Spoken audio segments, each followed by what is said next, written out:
Okay, here we are, another episode on the best of the best. Terese, who do you have here? So today I have MV Wealth. I have Chris McMORROW here, and he is going to tell us all about financial strategies and planning, myths, all the things that you guys think when you hear that. He's going to make it so that it's something that you feel you absolutely need to do, which I know a lot of people do, but they get nervous and they don't make the appointment, or they cancel. Do you have people cancel all the time? All the time. Not as much as 10 years ago, but it is still prevalent. You know, a lot of people put their financial well-being on the back burner because life takes over. Well, it's funny because life does take over and time goes by so fast. You know, you don't even realize when you start talking about this that, you know, we personally have talked about financial planning for 15 years and it feels like 2 or 3. So it gets away from you if you don't just sit down and do it. It is. And, you know, we try to make it fun, and it's not a trip to the dentist.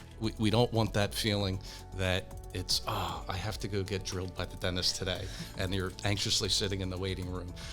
We try to keep it fun. It's, you know, an experience. We want to make sure that we understand your goals, short-term, long-term, and how do we achieve them based on what you're actually doing in your current day-to-day lives. Right.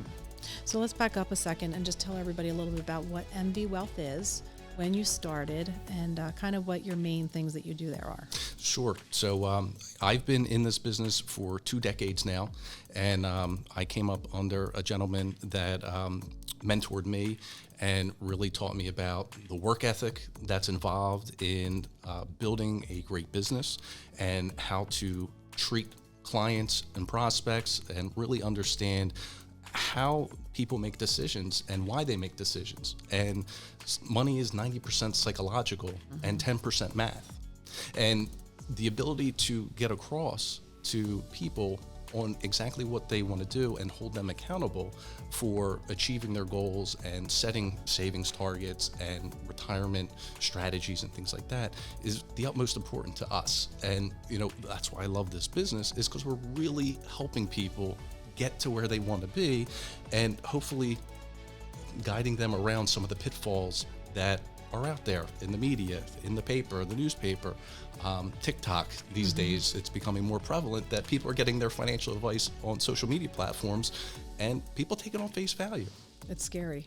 It is. It definitely is. And, you know, one, you don't know these people's backgrounds that are actually doing it. And it's more than just seeing a specific strategy versus actually going through and digging deep into your personal life to see if this makes sense. Because what makes sense for some people doesn't make sense for others.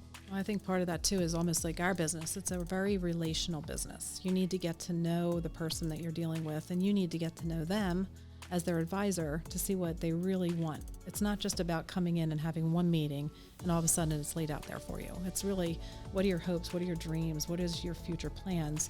How much money do you make now? What are you planning on making in the future? How do you set yourself up so that you can keep that same lifestyle? Because I think that's what people forget.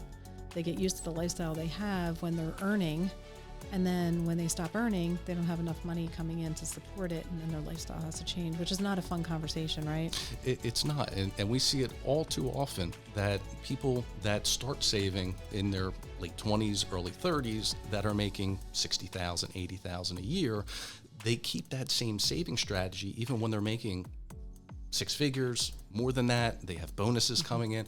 So it's, you know, part of our process is we have to have regular review meetings and just at least check-ins to make sure that we're still on point and making sure we're meeting our goals, because it's very easy to spend money. We equate spending money as eating out every night. Right. It's easy to spend, just like it's easy to go to the pizza shop, which, hey, listen, I like pizza a lot, and, you know, I could probably go on a... Me too. Exactly. But it's we don't want the dieting of your financial world to inhibit you from actually exploring what possibilities there are based on what you're doing. Yeah. It's about, you just said it, it's like financial health. Look at people. When they want to get healthy, they have a schedule. They go to the gym so many days a week. This is the same thing. It's a plan on how you're going to save, and maybe that plan includes not going out to dinner 5 nights a week. Maybe it's going out 2 nights a week, or whatever it is that's important to you to reach that financial goal. But you have to have the goal. Correct. And, the joke we say in the office is there's 8,000 workout machines out there. There's 1,000 gyms within a 30-mile radius, but we still have an obesity problem in this country. Right. You have to walk into the gym and actually stick to a program. Yeah, having that little piece of paper saying you're a member doesn't really do much, I've had a Planet Fitness membership for 25 years, right. and I can't tell you the last time I walked into it. So it's, I'm guilty of it too. But, we try to keep it light and fun, and it's not, we don't want to put the person we're sitting across from in an uncomfortable situation. We want to understand what they're doing and how do we get them to what they're trying to do and hold them accountable. Yeah. So I think some people get to the point where they're thinking, oh, it's too late. No, I got to a certain age now. I'm going to be retiring soon. There's no point. Is that the case? It is, because a lot of people are doing things that they were told to do. Think about somebody that's been in corporate America for 30 years, and when you get hired, you see your HR person, they say, here's a 401k, what percentage do you want to put into it? The company matches X, and that's it. Yep. Some people, no planning or occasional planning is a strategy. It might not be the most effective strategy, but it is there. But I always equate it to, if you were going to get on the expressway and there was a 20-mile backup, wouldn't you want to know that before you got onto the highway?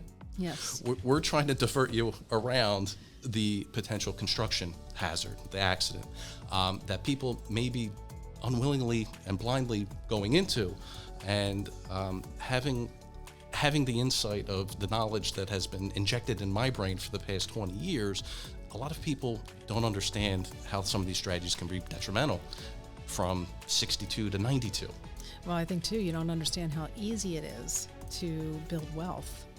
It doesn't take a lot if you start early enough, right? Cool. So obviously, if you're listening and you're my age group, sometimes I think, oh gosh, it's too late, but it's not. I can still make great strategy moves that will help me for my future when I'm older and retired, and maybe I need care, or who knows what is going to happen in later life. But if you're young and you're listening to this, it's never too early to start. And if you're my age and you're doing well and you're successful and you have some money, you can start taking care of your kids, your grandkids. There's ways and strategies that you can help shore up your legacy. And I think a lot of people forget about that. Correct. And in this general area, people want to leave some sort of legacy, and some people that are getting up in the years, have been retired for some time now, they're concerned about the cost of a nursing home. Are they properly planned that way? What if a nursing home takes all of my assets and I leave my children, grandchildren without nothing? Anything, right? And so we break it down that in your 20s, mid-20s, you're climbing the mountain. You're always climbing the mountain until you're getting to the point where you retire. Mm-hmm. Then you have to come back down the mountain, because everything you've accumulated, you have to convert into a source of income. Right. And then it's, once you're slowly grappling down the mountain, it's how do we make sure that you have your generational wealth in place, if that's important to you, that it goes properly to the next generation with paying the least amount of taxes possible, or at least understanding how the taxes work when it goes from one generation to the next. Yeah, and I think that's the other thing. I think a lot of people have accountants and they feel like that's enough. And it's really not, because there are so many strategies that you can take advantage of, especially when you're starting to transition that wealth out. There's a lot of tax penalties if you don't do it right. So talking to someone who has that background, a financial planner or advisor, is really what you need to be doing. Correct. And, we have a great group of people that, we're not attorneys. We don't draw up legal papers. We don't, do things of that recommendations on estate planning. But we will put you in touch with the proper person that has done this for us plenty of times in the past. And, that's the thing. We're looking at our clients. They are the president of their personal economy. And I love that.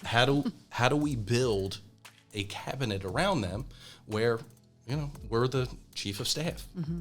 And Terese, you might be the Minister of Defense on the real estate side, Right. Mortgage professionals, right? We need to build a good team that's working for the common goal of the client. And that is missed so much in this world of information, the internet, things like that, that people don't have that personal touch anymore. Yeah. And we're trying to bring that back. Yeah, I mean, you're right. You should have an advisor for every aspect of your life instead of trying to be your own advisor. Because you know how that works. It doesn't work out always that well. Sometimes you get lucky, you might hit the lottery or whatever the case may be, but you need to have people in your corner. Now, obviously, we're a real estate company, and we've talked some strategies on things that sellers can do and buyers can do, and people that own a home might have some equity that they're just letting sit there that could actually be put to a better purpose. Do you have anything you want to say about that? Yeah, so, every situation is unique, and we run into a lot of different scenarios. So people that are downsizing to, hey, I'm retiring, I don't need the huge single family home anymore, I'm downsizing to a rancher, and do I put all this money here? Where can I get yield? How is that going to really benefit me from an income standpoint or supplemental income standpoint? And there's a lot of different ways to focus on that. With younger people, as the houses prices have appreciated nicely in this area, we've been able to help clean up some debt by using some of the home equity. Now, we don't do that blindly. We always have to have a back-end play that, hey, we're not going to do this unless we're going to save X to recapture this money back into your plan. You're not going to go out and respend it. Correct. We don't tell people to take money out of their house to go buy a Ferrari. That would be not prudent. But there are a lot of different options out there. And everybody we know that comes into the office, they want a house at the shore and they want an investment property. Mm-hmm. Yep. And it's how do we utilize some of the assets you already have on your board properly to obtain those things. And if there's ways to do that with the home equity, and it makes sense from a cash flow standpoint, we definitely lay that out so they understand how that would look. Okay. Do you have any suggestions? One of the things we're finding is, especially with these first-time home buyers, or sometimes it's not even their first, but they're graduating from college and they are loaded with student debt, which is making it difficult for them to afford really what they could if it wasn't for that debt. Are there any strategies for them because the interest rates are higher on these student loans? Is there some kind of something they could do with that? So again, every situation is different from that standpoint. And we would look at options. Does it make sense to do an income-based repayment strategy? Does it make sense to do an extended repayment strategy? To look at from a debt-to-income ratio, if we can get the payment lower, and hey, that means we can get a little bit more house, or when we're ready for that, because we always want to have the strategy in place that if somebody wants to pay their student loan off in 10 years, 15 years, even though we may extend the loan out, we still want to be in the same position to be able to pay it off in 15 years, even though we extended it out. Okay. It's similar to, again, I don't want to speak out of class, but if somebody wants a 15-year mortgage, right, we might say, do the 30-year mortgage, but now make the payment or save on the side that you can still pay the house off in 15 years. Right. But God forbid you lose your job, Now somebody you're gets stuck, sick, right? You're not stuck into that 15-year mortgage payment. And again, I'm not a mortgage advisor, but from the standpoint of a cash flow, we want to have options because things happen. As part of our process, we want to make sure that we're shoring up protection components, making sure you've got the proper will in place in case something happens to you if you have a small family. Obviously, health insurance and life insurance is a big portion of that to really protect if you have a young family or not so young family in case something happens to the breadwinner or a spouse. And then we go to savings. Are you saving enough money? Do you have the proper amount of money in case you need 4 tires on your car? You don't have to put it on the Visa. Right. You've got the money set aside and it's already been planned for. Yeah. That's where I think you come in and really help. And that's why I think if people would start thinking about this when they're younger and start coming up with a great strategy, first of all, their leverage is so much better just because the products are less expensive that they can get into that could give them the ability to build wealth. The older you get, the more you have to put in to get the same kind of result, right? Correct. And listen, if you are starting at 22 versus 42, you're going to be way ahead starting early. And it's all about the habit. If my mom and dad had told me to save 50% of any dollar I made when I was 6, that habit would have stuck with me forever. Yep. So, when we go through, and our model's very visual, we like to use the whiteboard and as we go through things, and we go through these simple examples to show people that here's what things would look like, and here are the pitfalls that you may be walking into that you have no idea about. But once you're in it, it may be too late. Right. Yeah. It's hard. I think the hardest part is it is dealing with it's emotional, right? And it's scary. So I think getting past that. So if you're listening to this and you don't have someone who's helping you and advising you, it doesn't cost anything to have a meeting. No, we don't charge a fee. Based on what we've seen in the industry, that generally is a misconception that, hey, I don't have enough money to go sit with these people. Right. Or I don't know what they're going to tell me, because if I'm looking at my current situation, we'll see. Generally, we find one thing that it's worth sitting for 90 minutes. There's no fee. We wouldn't charge a fee. And just to see where you're at. It's good. And if what you have is good, we will tell you it's good, and keep doing it. Awesome.